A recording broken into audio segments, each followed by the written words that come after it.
The player that I'm guarding does not have the ball. What am I trying to do?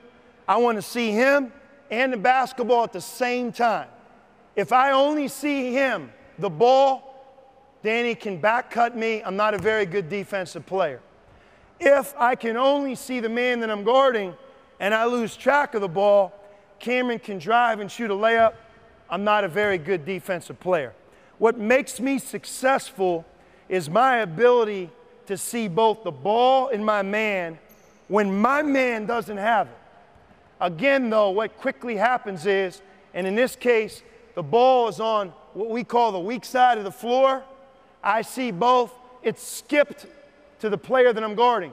How do I go from the middle of the lane against a good player and attack him, to pressure him, to contest the shot, and by the way, to not get beat? That's what makes me a good defensive player. It's your ability to close out. Here's the technique in closing out. First things first. Cameron, you go over here. Like I said, I want to establish ball, me as the defensive player, and my man. I have to see both at all times. A lot of times we say, point at both, have your pistols out. That's what I'm doing.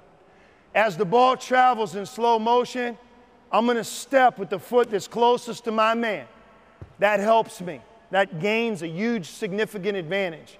And now as the ball is hitting his hands, the first thing I have to do is close distance. Big step, almost running. And as he first catches it, as the ball travels in the air, I travel. Go back. So if you rolled the ball, Cameron, I step with the foot closest, big step, and let's say you just caught it.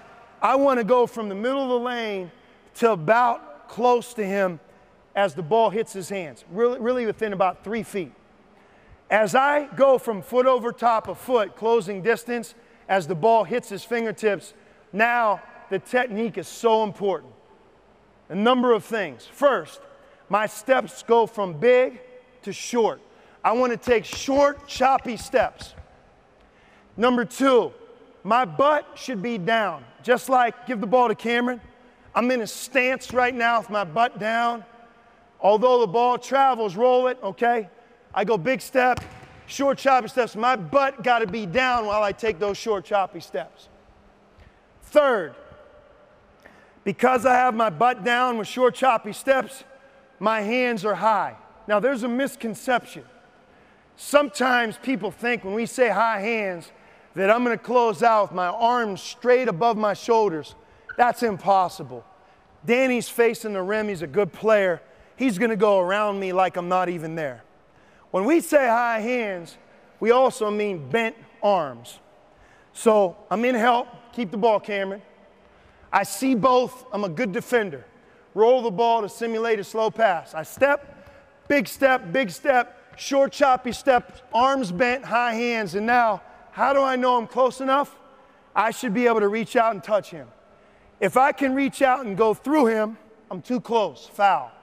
If I try to reach out and touch him and I'm not there, he's going to shoot a great three-point shot. So what I'm trying to do is affect everything.